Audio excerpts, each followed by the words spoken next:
Ukraine donates food to Nigeria.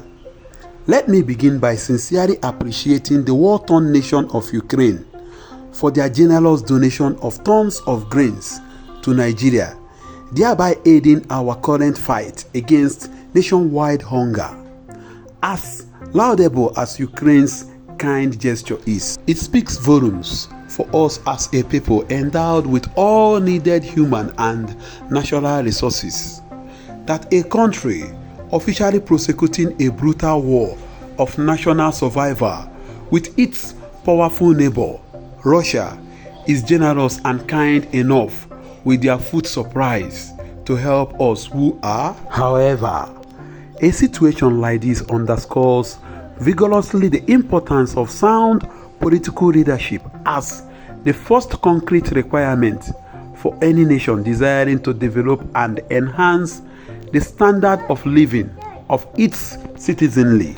It is disheartening that our once economically confident nation, blessed with vast arable land and abundant natural resources, now relies on a war-torn Ukraine for food assistance. This national disgrace stems from years of leadership failure, necessitating urgent reflection and a reordering of our national priorities and resources management and allocation.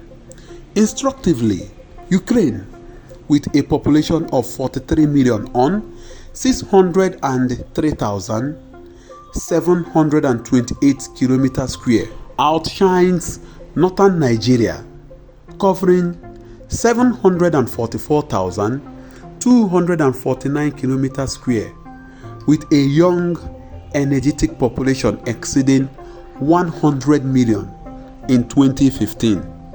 Ukraine's GDP per capita was $2,125 compared to Nigerians' $2,680 by 2022. Despite being at war, Ukraine's GDP per capita exceeded $4,000, while Nigerians regressed to $2,184. Ukraine cultivates over 60% of its arable land, whereas Nigeria has over 60% uncultivated arable land. Despite the conflict, Ukraine feeds itself and exports agricultural products worth over $25 billion, which is about the same value as our crude oil export earnings, and it serves as a strategic global food supplier, even providing aid to a peaceful yet unproductive Nigeria. To overcome this embarrassment, we must aggressively reorder our priorities by investing resources in productive sectors like agriculture.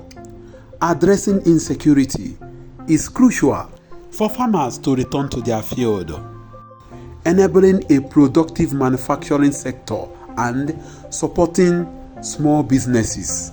In 4 to 5 years, this concerted effort can reverse the current trend, leading us towards a productive and new Nigeria that I believe is possible and within reach.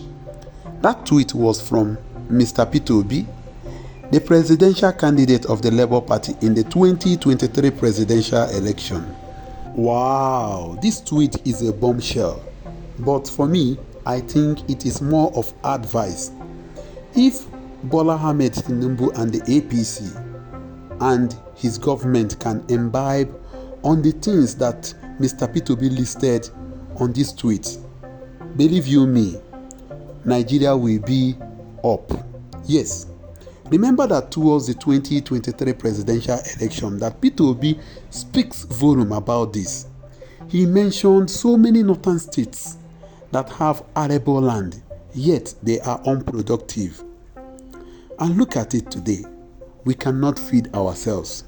Look at what happened in Abuja just the other day, I think 2 days ago, where people are cutting away foodstuffs, food item that was stored in Nema warehouse in Abuja because of what? Hunger. You see, if we imbibe on the things that Peter Obi said towards the 2023 presidential election, I promise you guys, we are going to be a producing nation in terms of food supply. But if we decided that we are not going to go back to agriculture, that we are going to still depend on Ukraine, a Ukraine that is at war with Russia, we are going to have serious problem in this country. Yes, we are going to have problems in this country.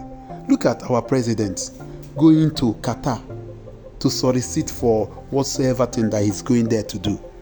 Qatar is the 15th oil producing nation, whereas Nigeria is the 14th oil producing nation.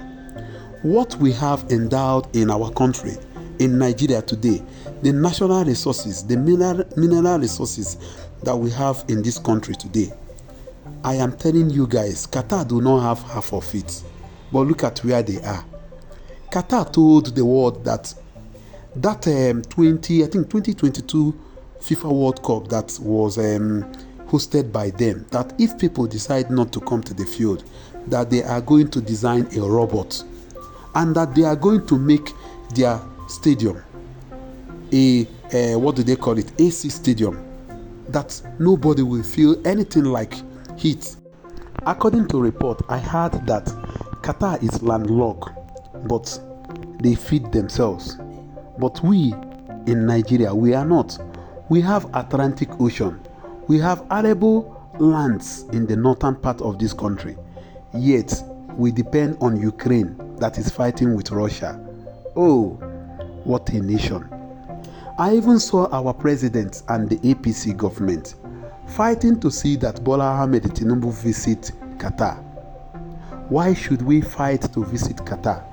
Even when we visited Qatar, the only place that Qatar people can take us to is their museum. What a nation. They did not even take us to their oil field or to their refineries. They did not even take us to their power station to see how things work. Where they took us to is their museum. What a nation. Where are we even heading to? I heard what Mr. Peter Obi said before now. He said that investors are like bee and honey.